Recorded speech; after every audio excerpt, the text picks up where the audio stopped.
Hello everyone, welcome back to my channel. आज का video मैं हिंदी में बोलने वाली हूँ ताकि यहाँ पे मिलने वाली सभी सुविधाओं के बारे में ज़्यादा से ज़्यादा लोगों को इस बारे में जानकारी मिल पाए।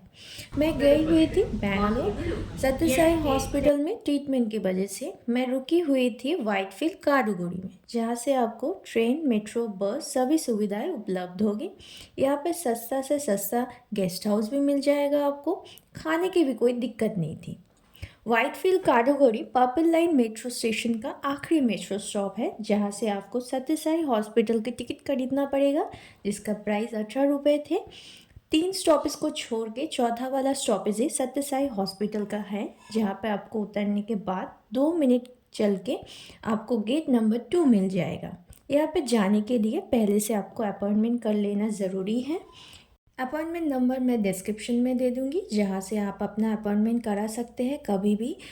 आपको अपॉइंटमेंट कराने के बाद आपके फ़ोन पे आपका नाम, डेट, टाइम के साथ आपको अपॉइंटमेंट सब कुछ मिल जाएगा। गेट नंबर 2 से ओपीडी का एंट्रेंस होता है। यहाँ पर घुसने से पहले आपको अपना अपॉइंटमेंट दिखाना ज़रूरी है। साथ में आपके आए हुए अटेंडेंट का आधार कार्ड वगैरह दिखाने के बाद आपको घुसने दिया जाता है। एक तो स्लिप दिया जाता है। यहाँ के घुसने के बाद आप देख सकते हैं बैठने की सारी सुविधाएं हैं। हम जो मेट्रो से आए थे वो भी कितना नज़दीक था, पर्पल लाइन था वो भी समझ में आ रहा है। बहुत ही सुंदर, बहुत ही बड़ा है हॉस्पिटल। आपको देख के पहले तो समझ में नहीं आएगा, लेकिन आप अगर थोड़ी बहुत इंग्लिश जानते हैं तो इधर एरो बना के सभी सुविधाएं दिया हुआ है। ऊपर से आपको अटेंड करने के लिए सभी लोग मौजूद हैं। घुसने के बाद आपका ऐसे रजिस्ट्रेशन होगा, फिर आपको अंदर जाके बैठना पड़ेगा, जहाँ से आपको आपका परमानेंट कार्ड मिलेगा। वो कार्ड आपको हमेशा रखना है। अगर आप बाद में कभी भी आते हैं, वो आप बहुत ज़रूरी चीज़ है, जहाँ पे आपका थोड़ा बहुत इन्फॉर्मेशन लिया जाता है। आप कहाँ से आए हो, आपका उम्र, आपका पिता का नाम, अगर आप मैरिड हो तो उस बारे में सभी फॉर्मेलिटी को करने के बाद हम चले गए थे थोड़ा ब्रेकफास्ट करने के लिए। यहाँ पर ब्रेकफास्ट में टाइमिंग दिया हुआ है जो मैंने दिखाया हुआ है। उस यहाँ पर बहुत से पेशेंट ऐसे भी हैं जो ट्रेन स्टेशन से डायरेक्ट आते हैं, तो उनके लिए बैग रखने की भी सुविधाएं हैं। अगर वो चाहे यहाँ पर बैग रखिए, आराम से डॉक्टर दिखा सकते हैं। ब्रेकफास्ट, लंच, डिनर सभी का टाइम है। उस टाइम को छोड़ के आपको खाना नहीं मिल सकता है। इसके लिए आपको थोड़ा बहुत चार्ज भी पे करना पड़ता है। इस रूम से आपको अपना कूपन खरीदना पड़ता है, आप जितने मेंबर हो, हेड हो, उस हिसाब से। फिर यहाँ से मिलने वाली स्लिप को लेकर आपको अंदर में जाके जहाँ पर बुफे सिस्टम है वहाँ पर जमा करना पड़ता है। फिर आपको वहाँ पर प्लेट मिल जाता है, जहाँ से आप अपने हिसाब से खाना बोल के ले सकते हैं। हर दिन का, हर समय का मेनू अलग अलग रहता है। उस दिन हमें खिचड़ी, इडली या सांभर मिला था। यहाँ से निकलने के बाद हम थोड़ा इधर उधर घूमे। बाहर से तो देख सकते हैं, लेकिन किसी भी बिल्डिंग में आप ऐसे ही नहीं इंटर कर सकते हैं। उसके लिए आपको प्रॉपर रीज़न, प्रॉपर परमिशन चाहिए, उसके बाद ही आपको घुसने दिया जाता है। हम आके बैठ गए। यहाँ पर टेंट की सुविधा थी, जहाँ पर नीचे सभी पेशेंट को बिठाया गया था, जिसका जिस डॉक्टर का अपॉइंटमेंट है उस हिसाब से उनका ऐसे बैठने का अरेंजमेंट है, जो यहाँ पर आपको बिठाया दिया जाता है। फिर आपका नंबर जो आता है उस हिसाब से वो लोग आपको आके बुला के ले जाते हैं। यहाँ पर टाइम कितना लगता है उसका कोई अनुमान नहीं किया जा सकता है। डॉक्टर जिस हिसाब से आते हैं उस हिसाब से टाइम लग जाता है, और ऊपर से पेशेंट का कितना रिक्वायरमेंट है वो तो पहले से नहीं बता सकते हैं। अंदर घुसते डॉक्टर को दिखाने के बाद आपको एक तो विंडो बता दिया जाता है, जहाँ पे जाने के बाद आपका अगर कोई टेस्ट वगैरह रहता है तो उस बारे में वो लोग बोल देते हैं, कब आना है, कहाँ पर करना है, क्या क्या उसका नियम है, सब कुछ बोल देते हैं। मेडिसिन है, कुछ थेरेपी है, उस बारे में भी आपको बोल दिया जाता है। फिर वहाँ से सारे फॉर्मेलिटी को करने के बाद हम थोड़ा आगे चल पड़े घूमने के लिए।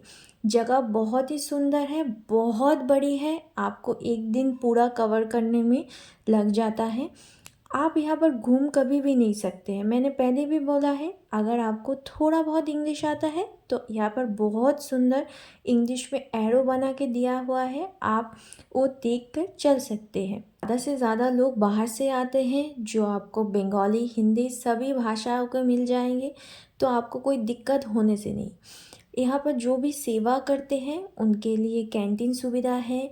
यहाँ पर एक तो नर्सिंग कॉलेज भी है जो यहाँ पर पढ़ाते हैं। बहुत से स्टूडेंट बहुत मिल जाएंगे जो हेल्पफुल भी हैं। आपको अगर कुछ भी दिक्कत है तो वो लोग आपको गाइड कर देंगे। अगर आपके पेशेंट को किसी कारण से भर्ती करने की ज़रूरत है तो वो लोग आपको डेट दे देते हैं। उस दिन अगर किसी वजह से उनका भर्ती नहीं हो सकता है तो आपको वहाँ पर ही रुकने का अनुमति दिया जाता है। आप बाहर से खाना खरीद के या ले आके खाना नहीं खा सकते हैं। आपको बाहर जाने की भी अनुमति नहीं रहता है। आप अंदर ही घूम सकते हैं और कैंटीन से खाना खरीद के खा सकते हैं।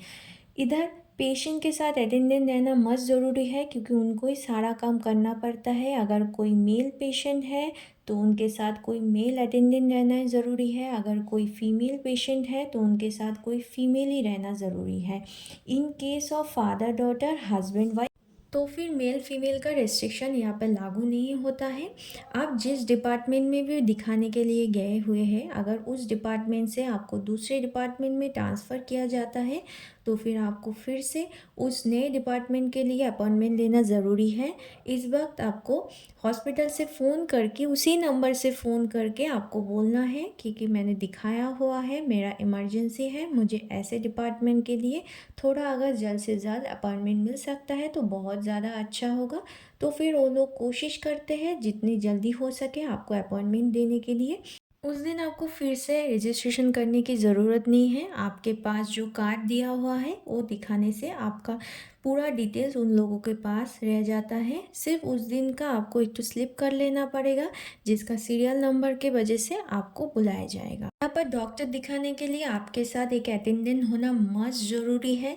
ये बात आप हमेशा याद रखिएगा। और आपके साथ जो भी अटेंडेंट के तौर पे आ रहे हैं वो उस वक्त नहीं दिखा सकते हैं क्योंकि आपका पूरा हो जाने के बाद तभी वो दिखा पाएंगे, नहीं तो उनको दिखाने की अनुमति नहीं मिलेगा। आप एक ही टाइम पे एक ही डॉक्टर विजिट कर सकते हैं। अगर आपको ट्रांसफ़र मिलता है तो अलग बात, नहीं तो आपको अपॉइंटमेंट की डिपार्टमेंट का मिलेगा। हम लौटते वक्त बस में लौटे। यहाँ से एसी बस का 20 रुपीज़ चार्ज है, नॉन एसी का 15 रुपीज़ चार्ज है। यहाँ पर ट्रीटमेंट के आने के लिए सबसे ज़रूरी बात, यहाँ पर ट्रीटमेंट फ्री ऑफ कॉस्ट में होता है। कहीं पे भी आपको कुछ भी पैसा देने की ज़रूरत नहीं है। अगर मेरा वीडियो अच्छा लगे तो लाइक एंड शेयर ज़रूर कर देना। साई राम।